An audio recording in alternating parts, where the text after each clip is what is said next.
Hey guys, welcome you all to this session of current affair analysis. This is a live session, so let's start the session now on itself, right? आज का date है 28th of March 2023 and I hope आप सबके exams काफी ज्यादा अच्छे गए होंगे।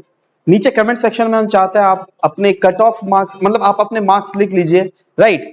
कितने आ रहे हैं आपके नीचे कमेंट सेक्शन में। Of course we will be checking those marks whatever you guys are getting. So let's start the current affair analysis of today, that is 28th of March 2023।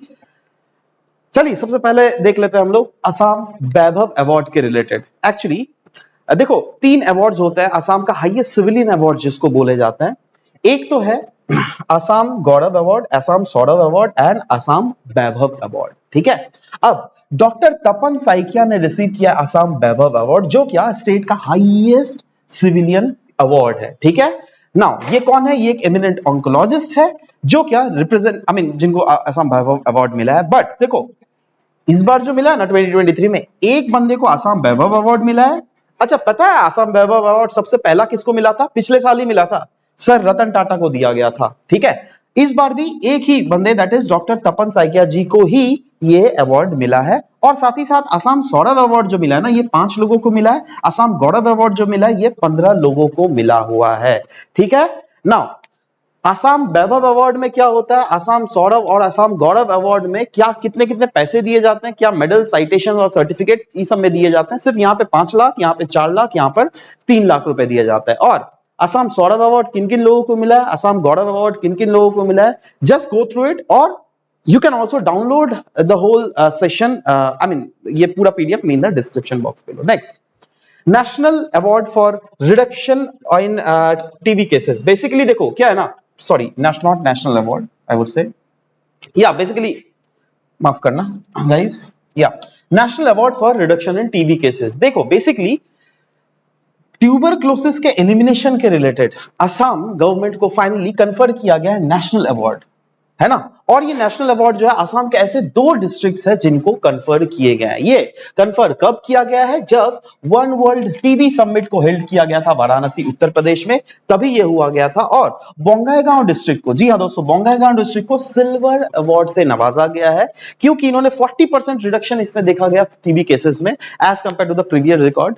वैसे ही कोकराझार डिस्ट्रिक्ट अगर देख लीजिएगा, इनको ब्रॉन्ज अवार्ड दिया गया है क्योंकि they have come up with 20% reduction in TB cases, right? And state has diagnosed a total of इतना TB patients in the year 2022, right? जो क्या एक 88% के आसपास रिडक्शन है, right? Next, Assam integrated river basin management project. इस project का क्यों नाम लिया जा रहा है पता है? क्योंकि एक तो ये वर्ल्ड बैंक फंडेड प्रोजेक्ट है, ऊपर से वर्ल्ड बैंक ने अप्रूव कर दिया इतना million 108 million dollars US dollar for Assam, जिससे असम ये जो Assam integrated river basin management project है ना, ये डिजास्टर मैनेजमेंट प्रोजेक्ट है, इसको इंप्लीमेंट प्रॉपर्ली किया जा सके। नाउ प्रोजेक्ट का बेनिफिट क्या हो जा रहा है? बोला जा रहा है प्रोजेक्ट से बेनिफिट होंगे अराउंड 6 मिलियन पीपल। एंड ये जो प्रोजेक्ट है it is a part of larger 500 million investment program जो क्या वर्ल्ड बैंक के द्वारा असम में ओवरऑल किया जा रहा है, राइट। अब देखो क्या नाम है, river basin management project.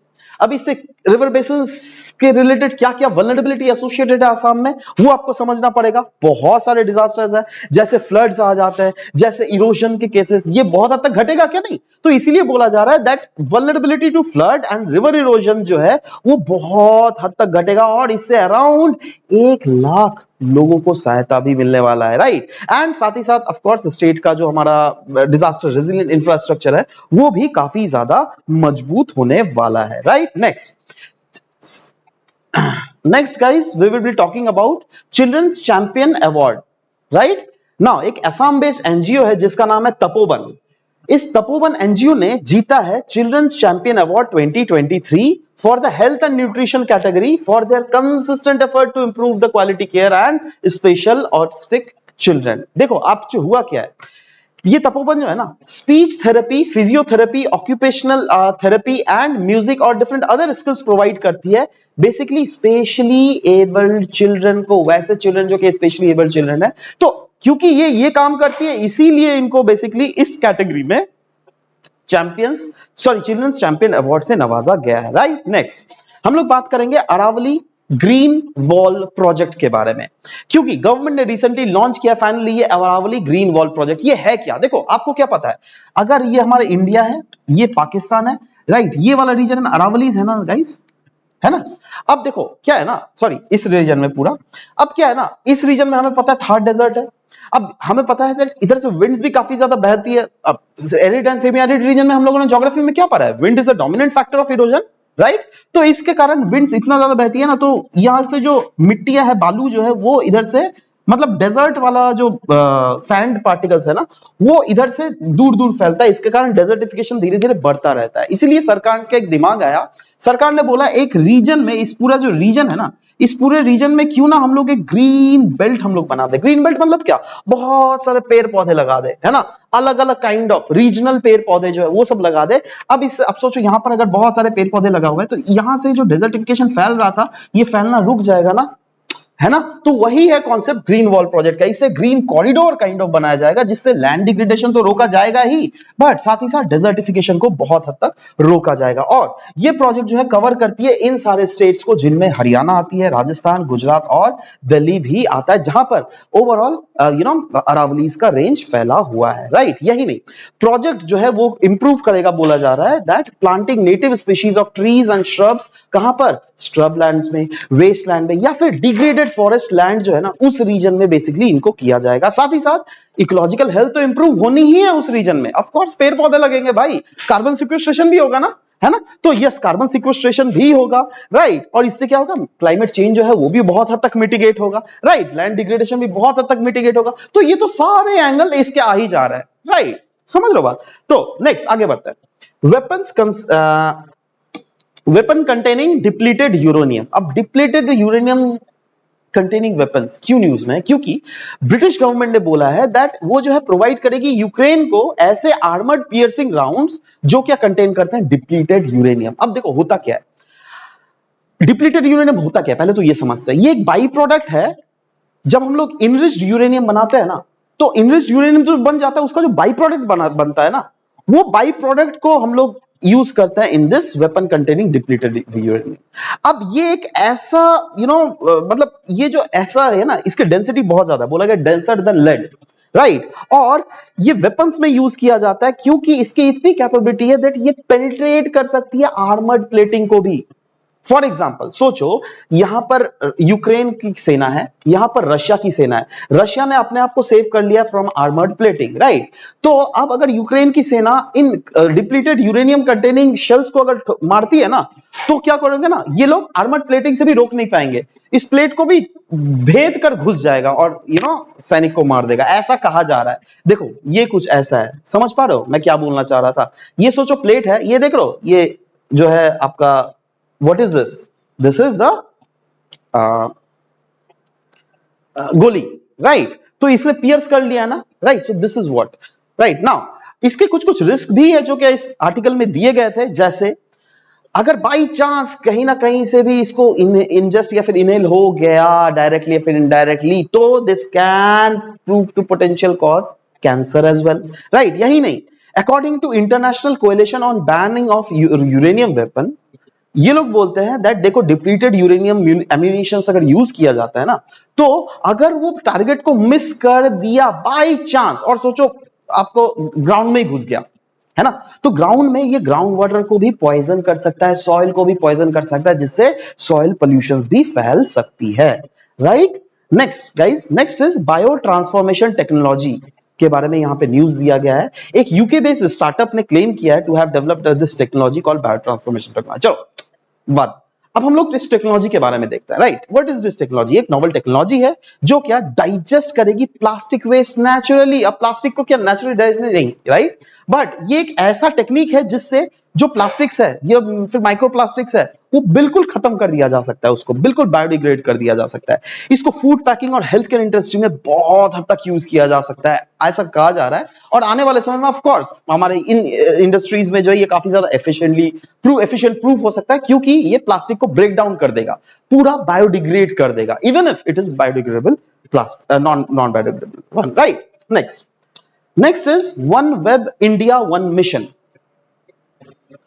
ISRO का हेवीएस्ट पेलोड रॉकेट जिसको जीएसएलवी मार्क 3 उसने कैरी किया 36 OneWeb सैटेलाइट ऑन बोर्ड, और कहां से? सतीश धवन स्पेस सेंटर से। ये एक नेटवर्क एक्सेस एसोसिएटेड लिमिटेड है, यूके बेस्ड, और India based NSIL, that is new space India limited. इन दोनों ने मिलकर इन सैटेलाइट्स को लॉन्च किया in low earth orbit, right? तो क्लियरली लिखा हुआ है, they have placed 36 OneWeb Generation 1 satellites and it will open the door for India as well। कैसे? क्योंकि स्पेस सेक्टर में इंडिया की जो मैन्युअबिलिटी वो तो ज्यादा बढ़ ही रही है, बट साथ ही साथ स्पेस बेस्ड इंटरनेट है ना, लो अर्थ ऑर्बिट में जो कनेक्टिविटी है हमारे राइट देश की, वो भी काफी हद तक आने वाले समय में बढ़ सकती है। ये जो पोटेंशियल बताया जा रहा है, right? Anyways, next is national rabies control program. Central government ने लॉन्च किया ये national rabies control program for the prevention and control of rabies. अब इसके थ्रू क्या प्रोवाइड किया जाएगा? रेबीज का वैक्सीन, रेबीज इम्यूनोग्लोबिन प्रोवाइड किया जाएगा through national free drug initiative के थ्रू, राइट? यही नहीं, ट्रेनिंग प्रोवाइड किया जाएगा एप्रोप्रिएट एनिमल बाइट से कैसे मैनेज किया जाना चाहिए, राइट? कैसे प्रिवेंट किया जाना चाहिए, कैसे कंट्रोल किया जा सके रेबीज को, कैसे उसको सर्विलांस किया जा सके, कैसे ओवरऑल इंटरसेक्टोरल कोऑर्डिनेशन किया जा सके वेरियस विंग्स के बीच में। यही नहीं, सर्विलांस को स्ट्रेंथन किया जाएगा और अवेयरनेस क्रिएट किया जाएगा about the rabies prevention, right? Next हम लोग बात करेंगे गाइस साउथ अटलांटिक एनोमली के रिलेटेड। नासा ने बेसिकली मॉनिटर किया ये south Atlantic anomaly, right? South Atlantic ocean के साउथ वाला रीजन, दैट इज, मैं ये बात कर रहा हूं, ये नॉर्थ अमेरिका है, ये साउथ अमेरिका है, ये अफ्रीका है, राइट? तो ये साउथ अटलांटिक, इस रीजन में एनोमलीज देखा गया। किस चीज का एनोमली? देखो ये क्या होता है ना, मैग्नेटिक फील्ड का एनोमली देखा गया। इस रीजन में देखा गया मैग्नेटिक फील्ड जो है ओवरऑल रीजन में ऊपर में काफी ज्यादा लो है। नाउ ये लो हुआ कैसे? What are the causes of these South Atlantic anomaly? देखो क्या होता है ना, हमने आपको पढ़ा हुआ है दैट सन से जो है काफी ज्यादा एनर्जेटिक पार्टिकल सब समय सन बॉम्बार्ड करते रहता है बाहर में, ये हमने पढ़ा है ना। अब क्या होता है ना, जब अर्थ का जो है एक रीजन होता है inner Van Allen radiation belt, right? इसमें क्या होता है दैट व्हेन द सन से जो ये एनर्जेटिक पार्टिकल्स जो रिलीज हो रही है, that time what happens is ये जो अर्थ का inner Van Allen radiation belt है ना, वो जो अर्थ के क्लोजेस्ट रीजन में आ जाता है। उस रीजन, ये रीजन जो है कोई एक पर्टिकुलर रीजन, जैसे हम लोगों ने बोला ना साउथ अटलांटिक के ऊपर वाला रीजन में आ जाता है, राइट? तो उस रीजन में पर्टिकुलर अगर आप when you see the penetration of magnetic flux particle, वो काफी ज्यादा एनोमली वे में हमें देखने को मिलता है, and that is what the main reason of this event. But इसका इवेंट के बीच में मैं काम करता हूं, एक और भी क्लास लेकर आऊंगा, क्योंकि ये क्या है ना, ज्योग्राफी के साथ हम इसको रिलेट करके बताएंगे। जब अर्थ का जियोमैग्नेटिज्म पढ़ाएंगे, एक कोई क्लास लूंगा मैं, राइट? उसमें मैं प्रॉपर्ली डिस्कस कराऊंगा, उसमें मैं फिर से ये बतला दूंगा, क्योंकि अदरवाइज ये if you will not understand that concept ना, then इस concept को समझना थोड़ा मुश्किल हो जाएगा, right? So of course I'll again do that, right? But for the time being, अगर हम लोग MCQs देखें आज के क्लास का MCQ, that is, सबसे पहला MCQ आपसे पूछता हूं, Assam Integrated River Basin Management Project, it has been launched with the objective to improve disaster preparedness in Assam. पहला। दूसरा, it is an Asia infrastructure investment bank funded project. आपको बताना है इनमें से कौन सा करेक्ट स्टेटमेंट है, one only, two only, both, none, नीचे कमेंट सेक्शन में लिखिएगा। नेक्स्ट क्वेश्चन है, recently Aravali green wall project was in news, it is related to which? Rejuvenating river in Aravalis, afforestation in Aravali hills, combat desertification, या फिर extraction solar energy from the Aravali hills. नीचे comment section में बिल्कुल अपने answers लिखिएगा, I will be checking those answers. And anyways guys, this was all about the discussion for today's class. I will be meeting in next session, till then bye bye, take care, thank you guys, thank you for listening to all the video, thank you very much.